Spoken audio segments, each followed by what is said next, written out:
All right. All right. That's that sound. That's that sound. You're in the championship rounds where we discuss boxing, news, and everything in between with King Amin of Essex One, moderated by Jay. How you doing, my brother? I'm feeling good, man. It's good to be back in the square circle with you, my brother. All Getting right. the rounds in. That's right. This is season two. This is round five. So we've been at it for a minute. I know you got a lot of things going on. Just let the people know how you've been busy because I know you've been moving and shaking a lot of different places. So let people know where to find you, of course, at Yeah, your feature spots and where you regularly post. definitely, man. Y'all know to catch me, here on this championship round. We do this thing like a news magazine. It's like, nice editions, it's nice slow pace, but for all your fast-paced boxing action, catch me over at the Boxing Voice at tbvpodcast over at YouTube. I'm usually on the flagship shows. That's Sundays and Thursday nights, which is 2 nights. So after this, I will be on there. Also jumping into the wrestling venue, man. The Wrestling Voice is coming up real soon. I Right. suggest y'all check that out. I'll be cutting promos on motherfuckers. It's going to be a real different kind of vibe. So if you enjoy Okay. the boxing expertise, man, the Wrestling Voice will be exciting. Check us out. Myself, my co-host Mario Monguia, and Joseph Supermex Rodriguez. It's going to be very exciting, man. All right. So big things. So you got your hand in a lot of pots, man. So that's what's up. All the wrestling fans out there, it's gonna be another platform. You know. Instagram as well. Don't forget to check me out, King Amin of Essex One on Instagram for all your news and notes, your little weekly editions, your fight wrap-ups, morning afters, and everything else as well. So I'm all over the place, man. Catch up with me, man, and I'm gonna make sure I leave some nice breadcrumbs for you boxing fans to nibble on. All right. That's what's up. Free game, as I always say, they better take advantage of it, while it's still free. So let's get into it. We're gonna get into our first article, but as we always do our recap of some of the most recent fights or kind of issues or things that people are discussing, in the boxing world. So, Jake Paul and Tyron Woodley, obviously, that was a fight that a lot of people tuned into. A lot to talk about when it comes to this fight, right? First and foremost, I mean, we're just going to mention it because this has been discussed a lot. Obviously, there was an interesting lead up to the fight in terms of promotion and them kind of going back and forth with interviews and stuff like that. So, what did you think of just in general how they marketed the fight before we get into your reaction to it? Listen, the marketing was excellent. The marketing made people want to see what would happen. That's Right, one thing I can say for sure. right, I could say Tyron Woodley, he seemed to be every bit of serious about ridding the boxing sphere or ridding the combat sports sphere of the one Jake Paul. He talked very vigilantly right. about his position in the culture. He said everything he needed to say, but did he do?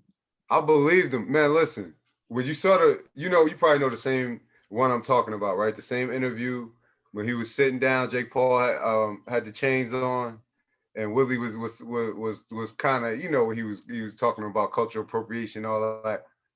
Just how he got at him. He got Yeah, obviously the internet. It kind of got me drawn to the fight. Number one, and it kind of had me thinking that, Tyron Woodley was going to show us, something in terms. I thought it was going to be a convincing win, um, but it didn't turn out that way. So let's get to the actual fight. So we end up with a split decision. Two of the judges, scored it obviously for Jake Paul, 77-75, 78-74. And then one, the remaining judge scored it for Tyron Woodley, 77-75. So I'm assuming you watched it or you watched enough highlights, read enough opinions. So what was your kind of, what was your opinion on the show they put on, first of all, and then and then who do you really think won? it's funny you asked that, man, because I was talking to somebody today about this fight, man, and I had to acknowledge two different perspectives, right? And we did a lot of fight chat, again, the Boxing Voice, shout out to TBV Podcast. We did a lot of fight chat, and as I'm watching it through the lens of a total objectivist who's controlling the action, who's landing the cleaner punches, who's, and I'm like, yo, Tyron Woodley definitely converted a lot of that MMA ability into boxing ability. He's pacing himself like a boxer. And that's what kind of lulled me into, okay, you know what? He worked himself hard. Maybe he just didn't want to get caught with nothing big by a taller guy. So he just fought a careful fight, but he could have hurt him. And I walked away feeling like that initially, even so far as, when he went and said, I'll tattoo your name. But you know what it reminded me of, Jay? We from a certain aesthetic, right? Don't you know as jokers, when they set up a robbery, they say, you got a pistol with me a little bit to make it look good? Yo, that's so complete. So then I watched it again and I said, yo, we got robbed. We got robbed. If somebody told me this fight was staged, if it came out years later, and then shout out to us being prolific with that article on people like Charles Farrell, you know what I'm saying? Right. Matchmaking. Man, we were had. I think Woodley had all the opportunity and ability to take this guy out, and he pulled up. He took his foot off the gas, whether he was paid good enough or not, whether he lacked confidence, whether he was just didn't want to get hit by Paul. Fairly early too, because you're talking about probably like around 4 or 5, right? Yeah.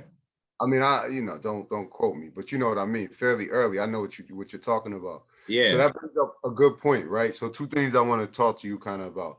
So this fight, one of the most pay-per-view buys, right? Of I guess, recent months, right? Yeah. Most importantly, in terms of what I wanted to kind of get your opinion on, each fighter got paid $2 million. Right. Mm-hmm. So we're not talking about, it doesn't have to be $20 million, but this could still be life-changing money for fighters, right? Absolutely. $2 million. And they were saying that what the article was pointing out is that the fighters that have had the most pay-per-view buys, none of them are, in the ring rankings. So they were kind of implying like these reality stars or these so-called like spectacles, this is what's bringing in not the mainstream people or the fringe people, right? Yeah. So this is my question to you, and it's a good question because of what you just brought up. And I talked to you a little bit about this last week. Is it crazy if somebody came up with the theory that all of this is a buildup, right? They're gonna keep putting Jake Paul in front of former UFC fighters, everybody but a boxer, right? Yeah.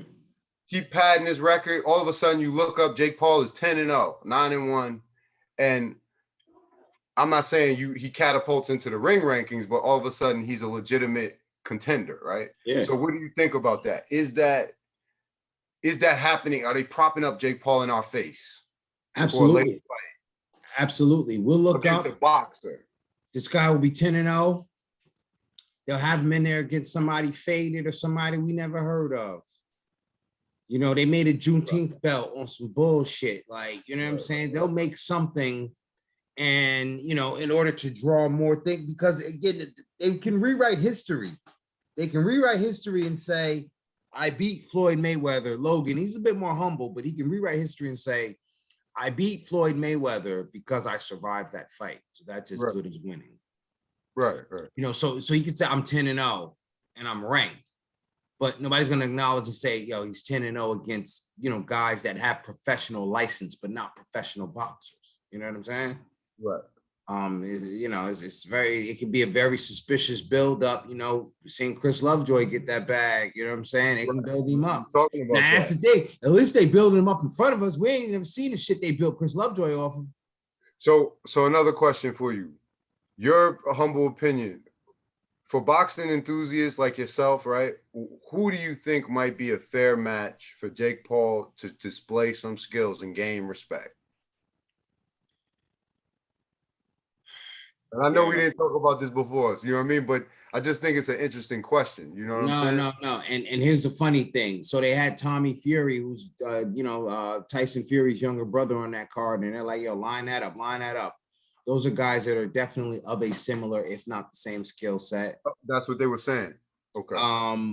But I'd like to see him if you really want to see what he cut. He's a cruiserweight, man. You can even put him in there against an old cruiserweight, but this guy would knock his head off. Put him in there against Steve USS Cunningham out of Philly. Right now, he's got a gym out in Pittsburgh. Shout out to Steve Cunningham. He led TBVO's Border Wars out of there. Put him in there against, Steve Cunningham, a seasoned, cruiserweight at that division. If you want to, because Roy would kill him. You let Roy get to 200 pounds, Roy Jones would knock him out. Right. You know what I'm saying? Roy Jones will hurt him bad. So you can't even put him in there against nobody his size, really. That's why you got him in there against Tyron Woodley, again, an MMA fighter who's known for being a striker, you know what I'm saying? Waiting for his shot. That's the thing. He was boring. It's an explosive shot. But Dana White used to always be like, Tyron Woodley, his fights are so boring. You know what I'm saying? Basically the same way Aram used to do, still does Terrence Crawford. Okay. I respect it. Now, there's a perspective I want to lay on you that it's something I heard somebody else say. I don't quite know how I feel about it yet, but I want to know how you feel about it, right? They were talking about boxing purists, and of course, a lot of people aren't happy with where the direction the sport is going with a lot of these influencers and all these people, right? Especially getting all these eyes on their fights. And other fighters who've been putting in the work, not necessarily getting the fame or the eyes, right?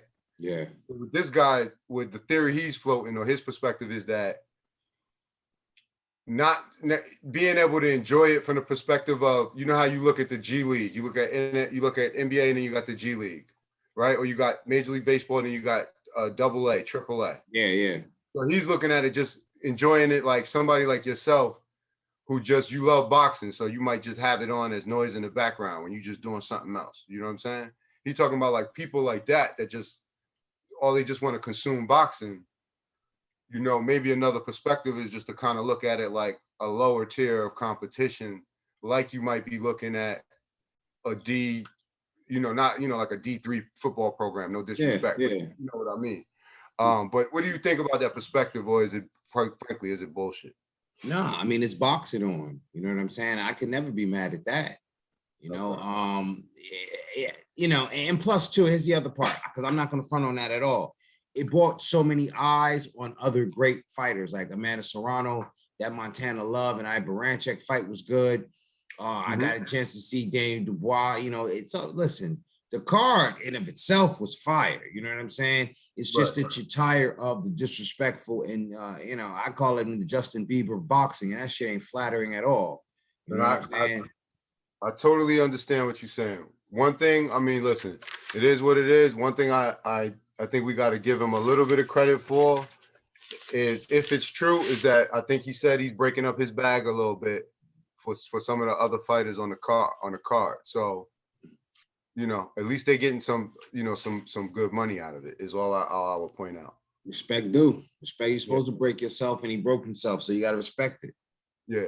Sure. But listen, I totally understand, because even though, I'm not an enthusiast like you, I still understand everybody every minute of the day wanting to make the distinction between the people that get up and breathe this and been doing it, for a living and a lifestyle. You know what I mean? Yeah. So, I understand why some people will make it, why people want to make that point. You know what I mean? For sure, bro. For sure. Yeah. All right, so let's move to our next article. Again, they all coming from Boxing Scene this week. Oscar De La Hoya, right? Not concerned with Belfort's PED controversies. So Oscar De La Hoya has a bout coming up against Vitor Belfort. Again, another kind of, I don't want to say totally a similar kind of setup, right? So Vitor Belfort, he has one boxing match under his belt, right? He's known for being a power puncher. So it's kind of a similar profile as Woodley, right? Oscar De La Hoya, 48 years old, first fight since 2008. So are you interested? And what do you think about De La Hoya saying he's not concerned? I'm gonna describe this as eloquently as I can. First of all, Vitor Belfort is known as a lemon because he's always on the juice. That's why. This guy had an HGH exemption for mad years. Like, I'm trying to make babies. I need this human growth hormone. You know what I'm saying? Like, because he turned 31 and he was trying to, HGH, around the time, even around, I think, don't quote me on it, but it might have been around that time with that big scandal from that doctor out of Florida and A-Rod and Mary J and 50 Cent and Busta Rhymes. All these athletes got caught up in it. He got caught up in it somehow, but his thing was, again, I'm trying to make babies, you know what I mean? Family, you know what I mean? Chael's son is another fucking MMA fighter that used that. Yeah, for family planning, man. I need that HGH. I need my hormone levels. I need my testosterone levels. You know what I'm saying? They was getting HGH and then testosterone replacement therapy. You know what I'm saying? TRT. So I say that to say, De La Hoya, of course you don't want Vitor Belfort tested. I'm not accusing him of anything. Right. But it's Oscar De La Hoya. You know what I'm saying? Like, if I knew I was going somewhere bringing my gun, I wouldn't want metal detectors there for nobody. Listen, that's why I'm smiling, because Oscar, man, listen, man. Listen. Oscar acknowledged himself in this article. I mean, and it's not, we not throwing no dirt on him. He acknowledged himself that, after he retired, he was living his life. You know what I mean? He described his own life as spiraling in terms of the drugs and the alcohol. So anybody that has any suspicions about, how he might be coming into the fight or preparing for it, at the age of 48, his first fight in what is this, 13 years? Yeah. I get it. We seen him the last time we seen him publicly inebriated at the Triller event. Right. He's remarking on another man's body so crazily. You know what I'm saying? He turned into, this rambunctious character. And, he didn't even have the restraint that evening. So I'm not saying that he can't or won't show it for a training camp, but he's got to take this thing seriously is what I'm saying. You know what? It's very interesting that you bring that up, because I didn't think about it. And I think because of his legacy, him being a legend, all of these things, I think people kind of gave him a pass, swept it under the rug. Like, same way people give Joe Namath passes for, absolutely. And that was bad on a lot of levels. Not saying people can't go have drinks, but if you think about a lot of people, he was at work, right? Yeah. Unless they just called him up there from his seat. I don't really know. But if he was commentating from the beginning to the end, he was at work, right? So obviously that's an issue. And for you to bring it up as something that could potentially cause a barrier to him, like having a, top kind of performance in training camp, I think is very legitimate. Last question I want to ask you about this. What do you think his motivation is? I mean, not for fighting, because he's a fighter, but for fighting like a former UFC champion. Like, I know Jake Paul's motivation. You understand what I'm saying? Yeah. Woodley brings him credibility. Every single one of these names brings him more credibility. What is Oscar De La Hoya's motivation? Business. He's down with Triller. Remember, Paul's left to go get down with Showtime. He don't got Canelo no more. So you take the work from somebody and tell them you got clientele. Oh, wow. You know what I'm saying? You got to get that work sold. So fuck it, I'll get out there on the track. You know what I'm saying? I know I said I had people that was going to go hand in hand for me, but if my team break down, I get out there and go hand in hand. So here we are. We haven't seen Oscar De La Hoya in 13 years because he got to get out there and show. You know what I'm saying? Again, it was always rumored that with the DAZN deal, he promised DAZN that he would fight Canelo as a part of the deal. So ain't no telling what's up with this guy, man. Oscar, he's Oscar. Sounds like a horrible business plan, but yo, I don't know what to tell you. All right, so next boxing scene is popping this week. So Oscar Valdez, we got the B sample is testing positive. So again, Oscar Valdez, his title fight is now in jeopardy. Undefeated, two-time reigning WBC junior lightweight champion, 29-0. Obviously, this was an anticipated fight against the three-time Olympian. What did you think about this fight kind of being called into question? Let's just start there before we get to what he tested positive for. Well, we did an episode of this on the Boxing Voice. We talked about it, and the truth has to be, man, it tested positive for a substance that's a known diuretic. But here's the key. Okay. The diuretic that he took, and the use of diuretics is also consistent with trying to cycle off or flush your body of steroid usage. Okay. So you have Victor Conte. Now, here's the thing. We old enough to remember Victor Conte, the cream of the clear, right? Right. Balco, right? Barry Bonds, right? Victor Conte came out and said, yo, there's no way this dude got this stuff from drinking green tea. There's no way. You know what I'm saying? Right. So my thing is, where there's smoke, there's fire. Probably. I think it's on a promoter to make sure that they don't, have that kind of shit going on, because you're risking fighters' lives and you're risking your promotional reputation. So hey, to say the fight is in jeopardy, the least they should do is put that title on ice until they sort this out. So where did the green tea come into play? Did they say like the phentermine was like in green tea in small trace amounts or something? Came from some herbal tea that he ingested allegedly. I wonder what the because people like to play these games. I wonder what the percentages of phentermine are actually in green tea, if it's not just trace amounts. I mean, we just speculating, but you know what I mean. You know what I'm saying? Yeah, absolutely. And one of the other things that we learned about it is that this thing is it's like marijuana, so it stays on your metabolites. So what I mean, like it only stays in your system 4 days. So for you to get popped with it in your system, you was recently trying to flush your system out. It's a prescription level laxative, basically. So, all right. So again, this kind of leads right into my next question. So how do you think like these positive tests, how do you think these impact a fighter's value? Again, like, yo, he should be held accountable, and he should not be, afforded the opportunity to continue to fight at the championship level until that shit is adjudicated. You know what I'm saying? Here's the thing. So, bring race or not, but only the black man suffered as worse, man. Motherfucking, what's my name there? Big Baby Miller. He's still ostracized from boxing. You know what I'm saying? And it turns out he was just a fat dude off the roids.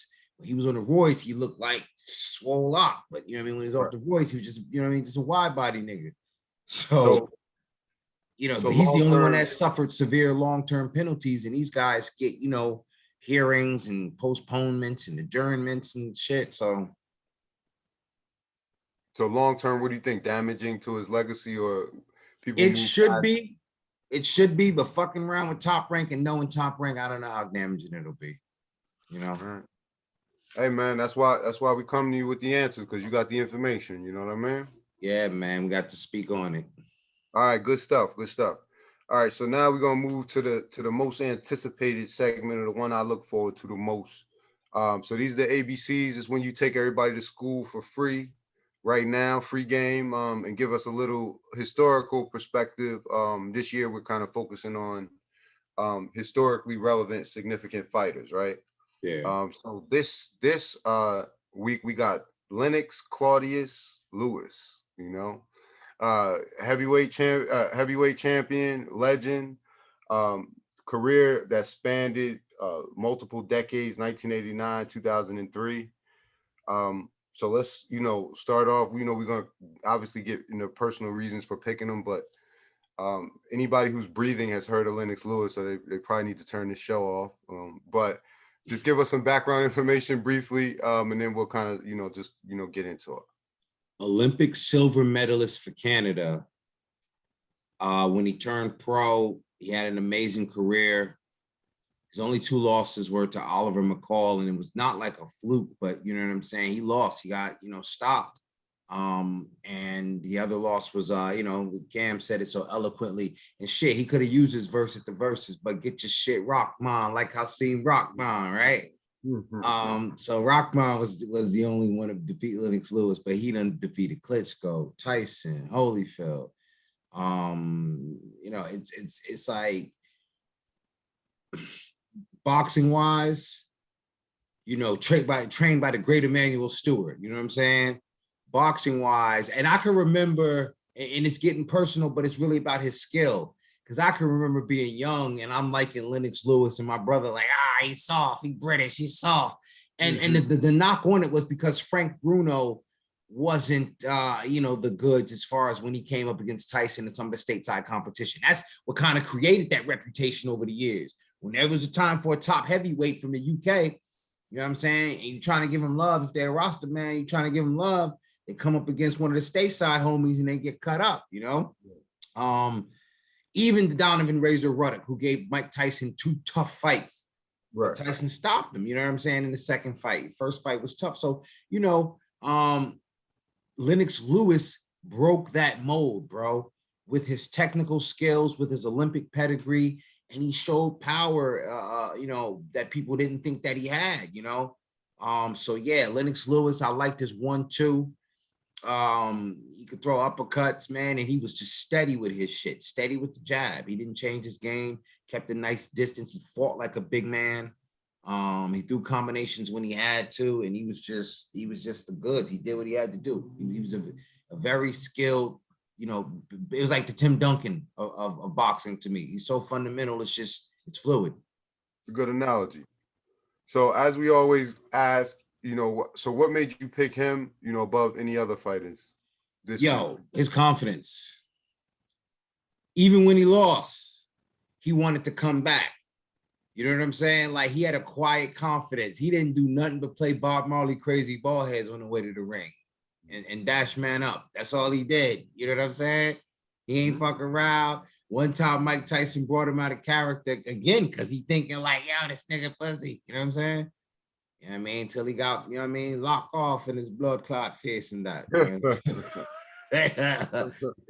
Lennox Lewis, his confidence, bro. His confidence in his ability, man, like his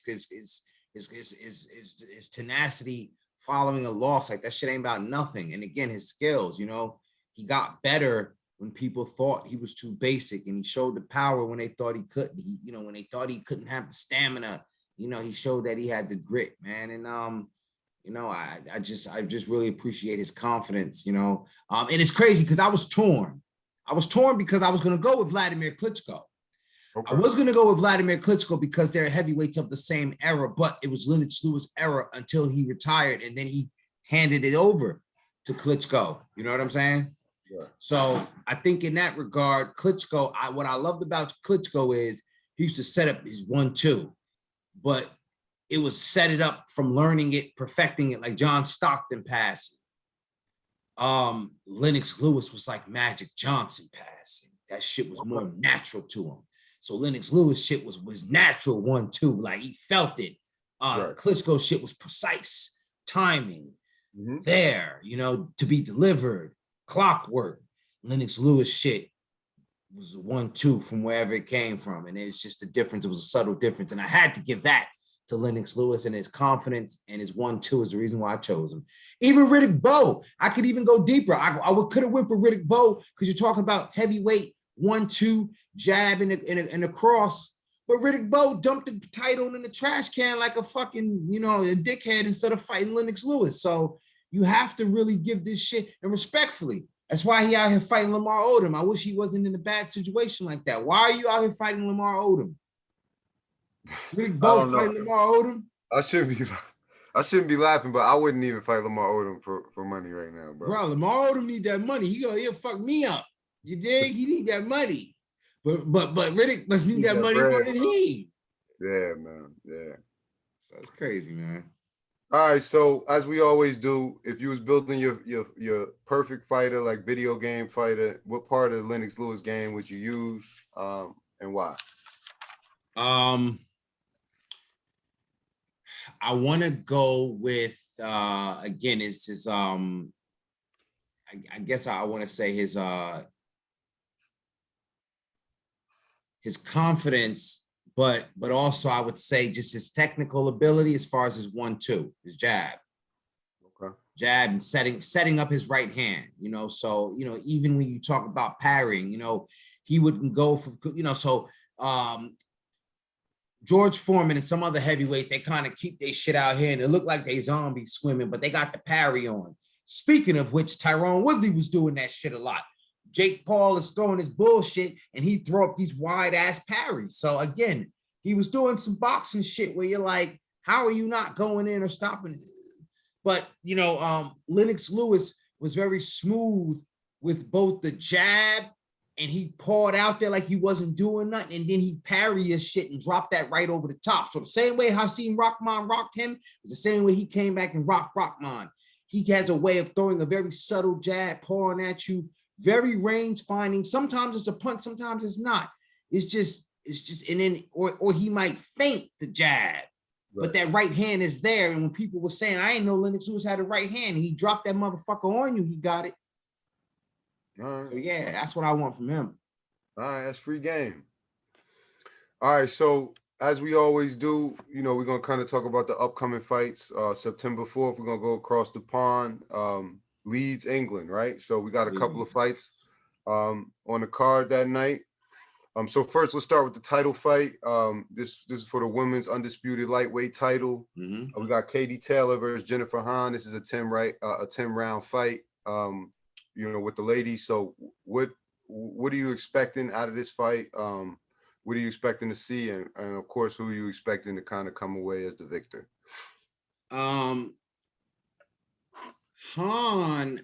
I don't know if she's the sister of this kid that fights out of Texas. You know, this a brother, sister, I don't know, but Abby Hahn. But if she's, you know, related to him, I heard she was pretty good. I don't know too much about her.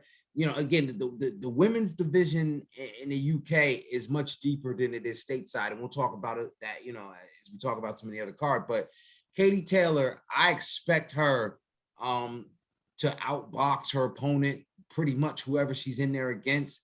She also has good power. You know, I cannot question, you know, the whole stateside thing. I don't even know where this opponent is from. I'm just kind of sold on Katie Taylor's ability. I don't know if it'll be a stoppage, but I'm sure, you know, Katie Taylor's going to do something similar to what Serrano did in box. Now, that should be the plan moving forward. I don't know if it is or it ain't, but Katie Taylor and Amanda Serrano need to figure out a weight class for which they can line that up instead of respect Amanda Serrano. I love the Serranos, but don't bring old girl up. Don't bring Lamalith Mercado up and let her, you know, blow up in weight. I mean, maybe perhaps the fight with Taylor is available to you. I don't know. All right. Maybe we'll see if they take your advice, man. You know, you've been right a lot of times before, but that certainly seems like one, you know, to kind of tune into. So next we got Josh Warrington versus Mauricio Lara. 12-round featherweight fight. So what are you expecting out of these guys? And what are you expecting to see specifically out of Warrington? This is either going to be fireworks or a dud, and here's why. Warrington got knocked out by Lara. He didn't think much of Lara. Lara is a tough Mexican kid. He works out with Emmanuel Navarrete. I like Navarrete, but he ducks Shakur Stevenson. You know, Top Rank helped him duck Shakur Stevenson. But these are all qualified fighters. Maybe not on the level of Shakur, but, you know, Josh Warrington ducked Shakur. And that's why he got knocked out by Lara, because that's the fight he took instead of fighting Shakur. Okay.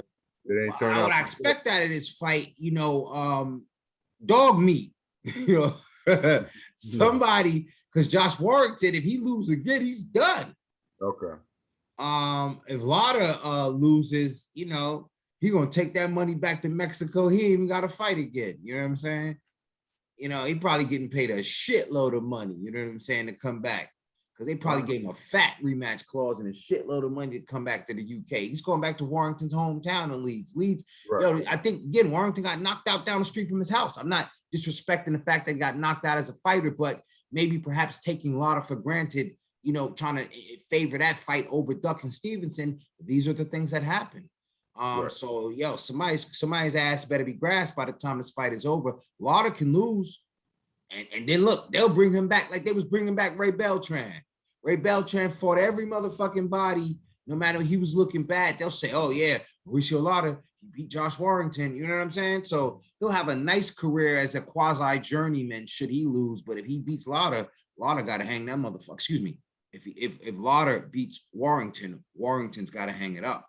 I mean, you know, you chose not to prove yourself to the top of the division at that point, and you get knocked out by somebody you didn't think much of, but he took the strap.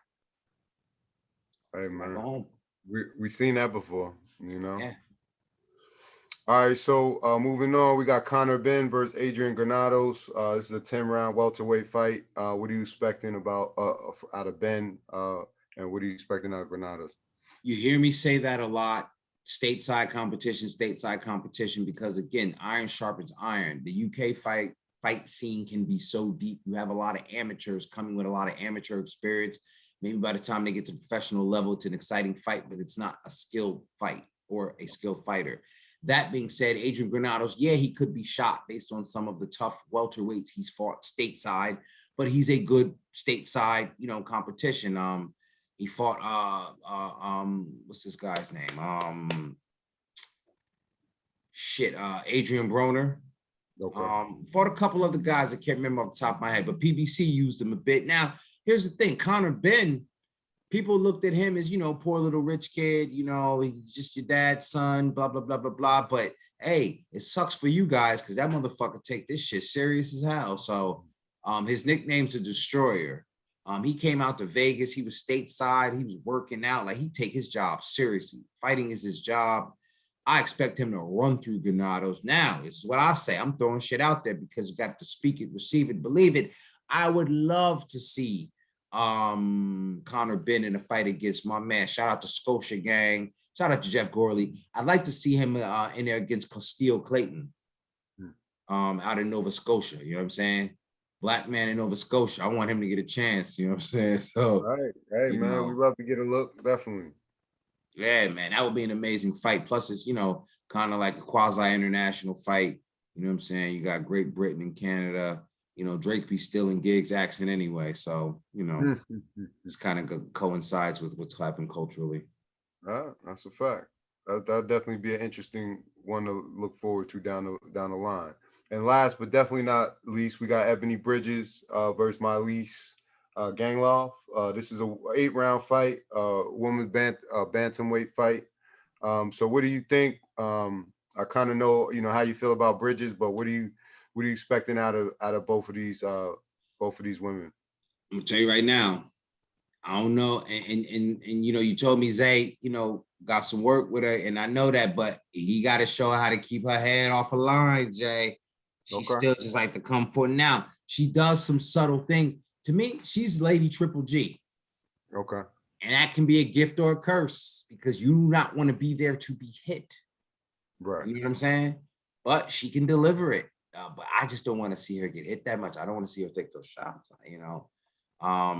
So and I have to look at the box rec to be fair to see who and what this opponent brings to the table. But she did pretty good against a veteran in Beck Connolly. I'm going to guess and say this opponent is a slight step up in competition. Although, again, I'm just, I might put something in it once I do my research. I'm pretty sure that this fighter's knockout ratio or knockout percentage is very, very low, such that even if she, for a fighter like Bridges that's going to take a lot of hits, she's practicing setting up her power shots and trying to get her head off the fucking line, but she's not going to be threatened by her opponent's power. I'm going to guess that. She is a great draw, and she's a pretty good fighter, and I want to see her progress. All right, so we're gonna look forward to that. And again, we're gonna talk off the air because hopefully you'll be able to come down on September 20. I think it's 27th next time Zay's fighting. Hopefully we can maybe we can shoot something there. You know what I mean? Oh, for sure. Yeah. So let's talk about it after. But that'll be dope, man. Whether it's at 2,700 or I don't know what where he'll be fighting this time, but we probably do something from the venue. That'll be dope. So listen, man, before we get out of here, you want to promote yourself, let the people know where to find you, both on Instagram and on your featured spot and on your new show. Absolutely, man. Don't forget to check me out, King Amin of Essex 1 on Instagram for all your boxing news and notes. Get the weekend wrap up, get the who's who of who's fighting, when, where, and what you should expect. Also, don't forget to check me out on the Boxing Voice, TBV podcast on YouTube. I'm there talking that boxing talk, bringing my objective eloquence to it. I don't get wrapped up in the contracts, A-side slut talk. I just talk the boxing talk. Also, don't forget the, in anticipation, it's a golden era for wrestling. A lot of you guys grew up watching wrestling, maybe have gotten back into it like me because of a son. But right now, wrestling is hot. Don't forget to check out the Wrestling Voice. It's going to be great. I'll be cutting promos. I'm going to be so ridiculous and so just it's going to be exciting. Don't forget to check us out. Myself, Mario Munguia, and Joseph Supermex Rodriguez. Yeah, man, check us out. Check me out everywhere I'm at, because you're going to want to be there. No doubt, my brother. Like I said, we just want to thank everybody, for listening. Please continue to subscribe, like the videos, listen to the leave comments, and most importantly, tune in for my man on all the platforms that he's on, and soak up this game while it's still for free, man. So we're gonna wait for the bell to take us out. Until next time, bro. Until round 6. I'm so wild. I'm swinging after the bell. All right, my dude. All right, bro.